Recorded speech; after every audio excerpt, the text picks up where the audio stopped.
We did not finish yesterday the end of this week's Torah reading, which is Shlach. So we read about how Moses sent the spies and they failed terribly and God punished them, that now they have to wander around in the desert for 40 years. And after that, we skipped a little bit and God told Moses about some of the sacrifices, especially the what's called the wine libations, the Nesachim. We skipped over that. You can look at it on your own. And finally, in the end, near the end, it talks about this one Jew that decided he wanted to gather up wood, to do a sin on Shabbat and gather up wood. And you can't say that he did it by accident, he did it on purpose. They warned him, they told him.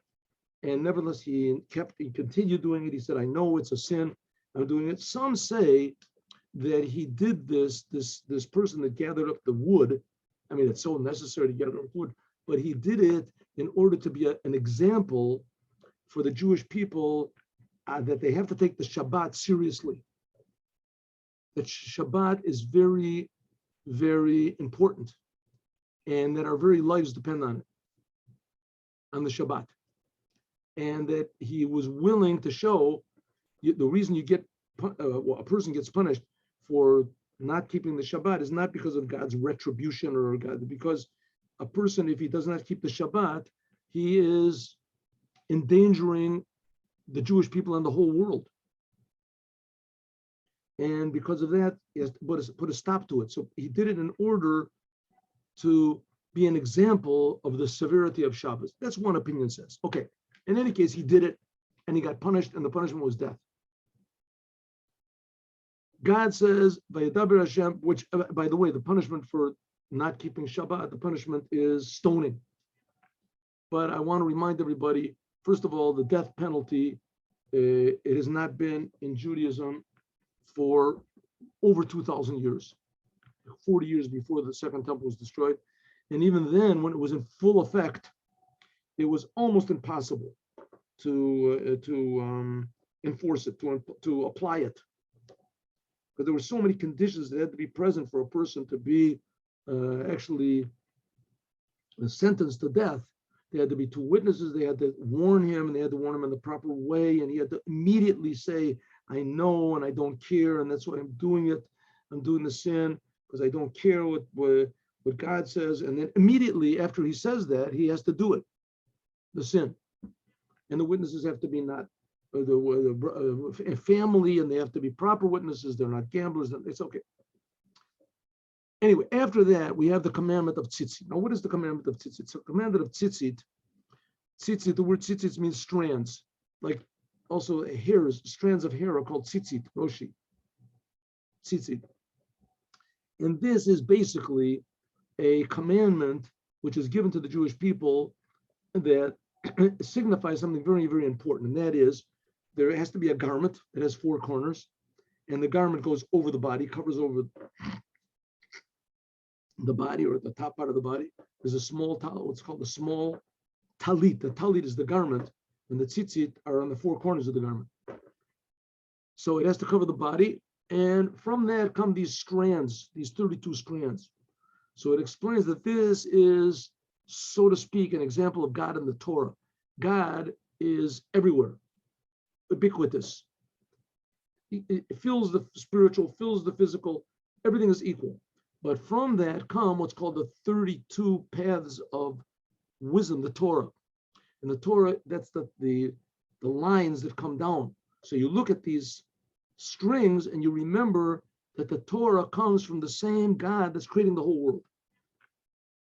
And that's how important the Torah is. The Torah is alive. It's not just part of the world. If you want to say, so to speak, the world is part of the Torah. Okay, let's go. Vayomer Hashem Moshe, God spoke to Moses to say. Why does it say, Daber al Bnei Yisrael, speak to the Jewish people? Usually in the Torah it says, Vayadaber Hashem Moshe. Why here does it say, Vayomer al Moshe? So the HaChaim says that the reason is, according to the Yalkut, that when Moses saw what the Koshesh Eitzim did, that he gathered up this wood and he defiled the Shabbos, and he was punishable because of that for death. Now, just one, I didn't say this, but I'll say it. Why is he punishable by death? Because what is the Shabbat? The whole holiday of Shabbat is to testify that there's a creator. The Shabbat is to testify that there's a creator and that every day is different. And all the other 6 days are, so to speak, our days that we can do what we want. And the seventh day is Shabbat, that's God's day, to encourage us that what should we want? That we should want to serve the Creator. That's the Creator's day. Just take a break from the world. Don't think you're the boss. Remember that there's a boss. Okay, now you got the point. The world is being created. You're being created. God takes care of everything. Okay, now start the next 6 days with this in mind. So therefore, when the Koshesh Eitzim denied the holiness of the Shabbat, he was denying the very existence and the nature of God. So when the Koshesh Eitzim, when he gathered the wood, he said, in the weekdays, the Jewish people have tefillin. We did this before. And that reminds us, Moses said, what do you want from this guy? It's on Shabbat, it's forbidden to put on tefillin. So God said, here's Tsitsit. Therefore it says Vayomer. Vayomer is a pleasant saying, not like V'yadaber, it's harsh. Vayomer, these are words that satisfy the heart. And as God said, you got a good point, Moses. He shouldn't have defiled the Shabbos, but you've got a good point. If you would have had something to remind him, like tefillin, and tefillin you don't wear on Shabbat, because Shabbat is a sign and tefillin is a sign. You don't have to have two signs. Abir ben Israel, speak to the Jewish people and say to them, they should make tzitzits on the corner of their garments. Garments. What does tzitzit mean? Tsitsit, this is the strings are called tzitzis, like the Yekecheni b'tzitzit roshi. It's a sentence in Ezekiel. Also, tzitzit mean to look.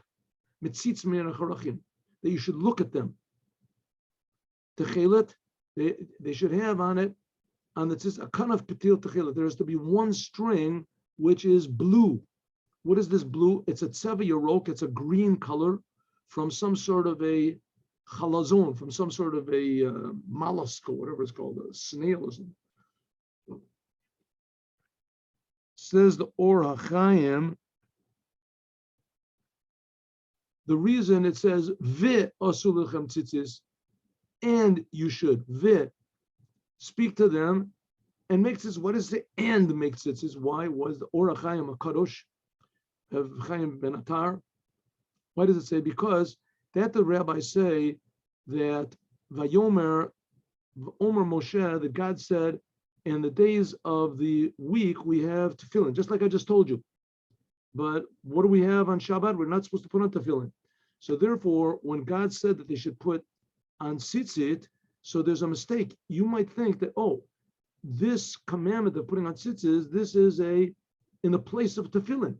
All the 6 days of the week, you have to put on these two boxes called tefillin. That reminds you of God. So you might think, but on Shabbat, there's no tefillin, so you put on tzitzis. And so you might think tzitzis are only for Shabbat. So it says, therefore, it says, V'asulachem, and in addition to the tefillin, you should put on tzitzit as well, to remember. That's what it says, that you should add on to the commandment of tefillin, and the tefillin stays in its place on the weekdays, and you add on to it the commandment of tzitzit. So you have to have both of them. Very nice. Here it says Ledoro Tum. He says you should put on tzitzit for the future generations. And he says even in those generations where there is no blue, like now, there is no blue. There's some rabbis, very great rabbis, by the way, and they're very, they have a lot of evidence that there is now this snail or whatever it is that has the blue color, and there is a snail that does have the blue color, and it's pretty amazing, But the other rabbis, the Lubavitcher Rebbe and others, and also the Arizal, they say that until Mashiach comes, we won't have this blue color. So there are some that put on the blue color. They do, but Chabad doesn't, and most of the others also don't. They don't put on the blue color.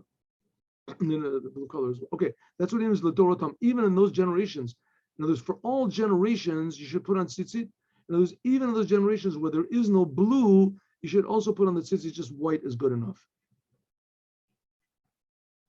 Lamed Tet, and they should be for you for Tzitzis, and you will see them and remember all the commandments of God, and you will do them.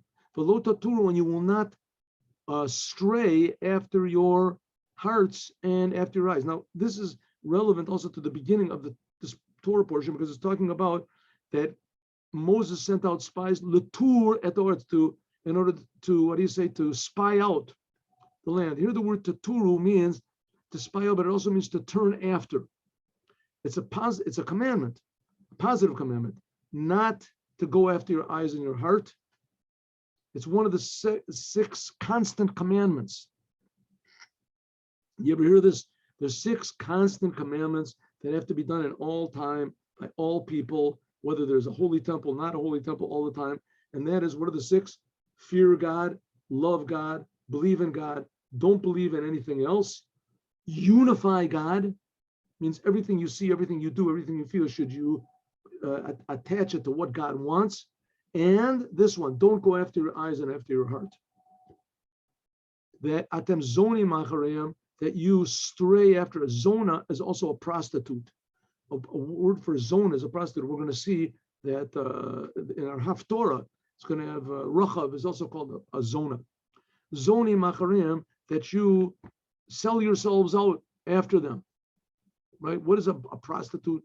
God forbid, a woman that sells her dignity to others, right? For the sake of money. Money is worth more to her than her own dignity or her own whatever is humanness or honor or whatever you want to call it. So the same thing, don't do the same thing. The world can bribe you. It can pay you off like a prostitute. It pays you off, and you compromise yourself after. So don't go after your eyes and your heart, that your eyes promise you all sorts of things, your heart promises you all sorts of things, and therefore a person can, Rashi, you should look at the Tzitzis and you remember all the commandments of God. The number of Tsitsit, the word Tsitsit, is 600. Tzaddik is 90, Yud is 10, is 100. Tzad, 100, 200, and Tav is 40. So that's 600. And the 8 strings and the 5 knots that you make, that corresponds to the number 613. And that's the number of commandments that there are. Don't go after your eyes and your heart, like it says, mitura oretz, to go straying, and scouting out after your eyes and your heart. The eyes and the heart, they accustom the body. They are not so. No, they are the spies for the body. Misar Serimlo, and they entice it to do sins.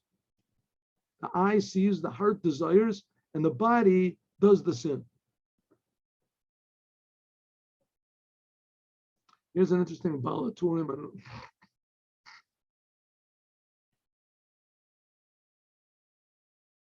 It says, Re'item, you should see them. This is the numerical value of Tsitsit Bayom. Tzitzits are in the daytime. This is pretty interesting, but I wanted to do one more over here. Let's see the Sforno.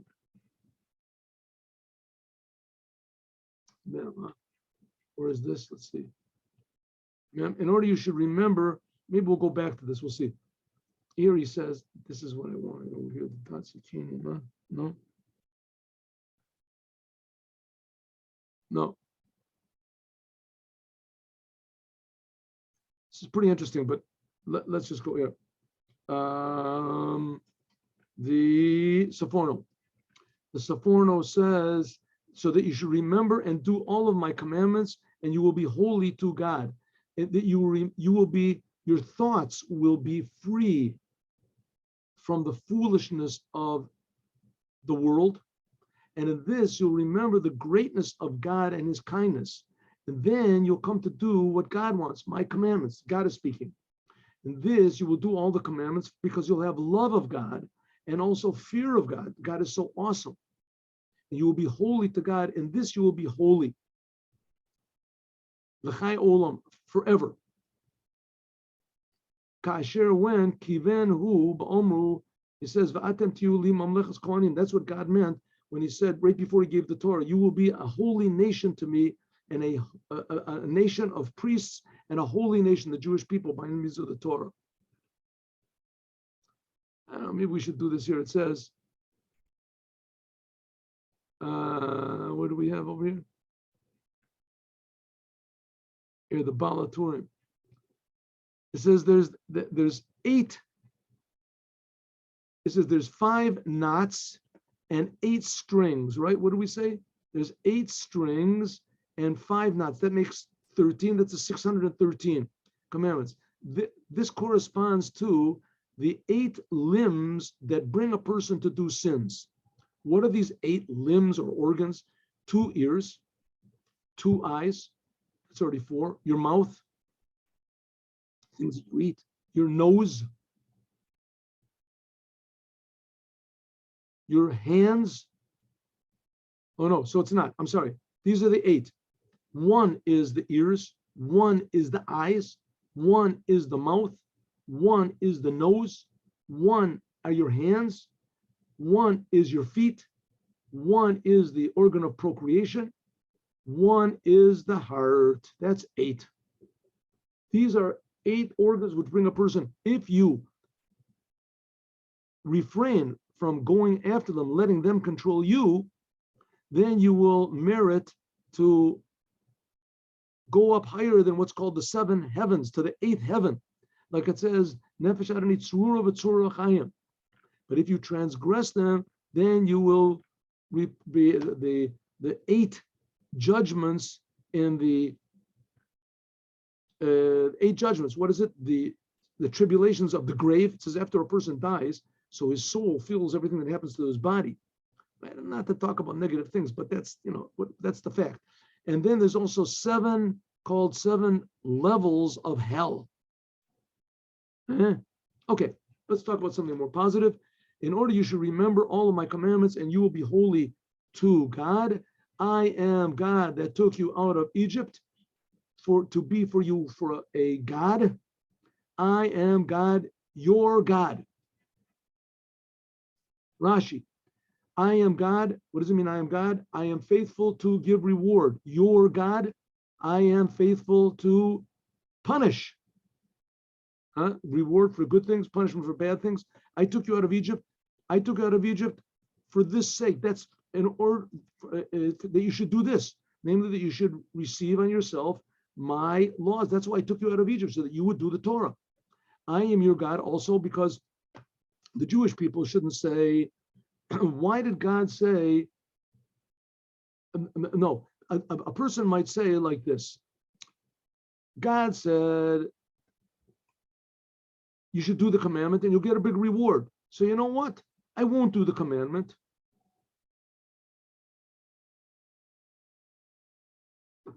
We won't do the commandments and we won't get the reward. I'd rather be free. Leave me alone, right? Why do I have to put on tefillin? I have to keep Shabbos. I have to do this. If I do it, I'll receive a reward. So you know what? I don't need the reward. I'd rather just be free and forget about when am I going to get this reward anyway? After I die, I'm going to go to heaven? Forget it. I don't want any rewards. Just leave me alone. I'll live my own life. God says, I am your God. Against your will, I'm going to be your God. And that's what it says. If not with a powerful hand, I'm going to rule over you. Right? God says to the Jews, you're not going to do what I want. I'll kick you out of the land of Israel. You're going to wander around. You're going to have all sorts of troubles. Eventually, you're going to come back to me. Eventually, you're going to come back. Another reason, why does it say going out of Egypt? I'm the one that in Egypt, I discerned between what was a firstborn of the Egyptians and what was not a firstborn. I also can pay for those people who do the Torah from love or not. Those who put on their garment some sort of a pieces of wood or something like that, or they put the wool. I'll know who does the commandments, who doesn't do the commandments. That comes from Moshe Darshan. Why does this thing koshesh eitzim? Because to tell the koshesh eitzim, he got punishable by death. To tell you that a person that doesn't keep the Shabbos, as it's just like he's serving idols.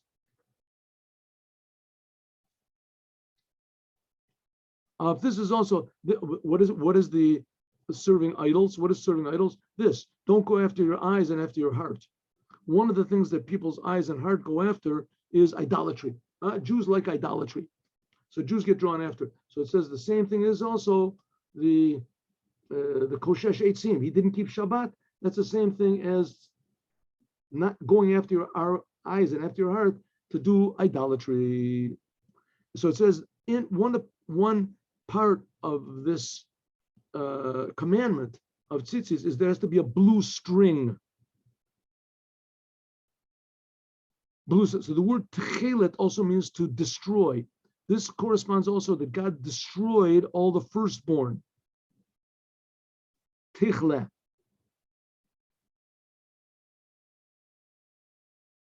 When did God kill the firstborn of the Egyptians? In the nighttime. Also, this color of blue is deep blue. It's like the color of the sky that gets dark near evening. And the 8 strings that are on corresponds to the 8 days that the Jewish people waited from the time they went out from Egypt until they went over the sea and they sang the song on the sea. That corresponds to the 8 strings, corresponds to the 8 days. Good. That's the end of this week's Torah portion. Now let's learn the Haftorah.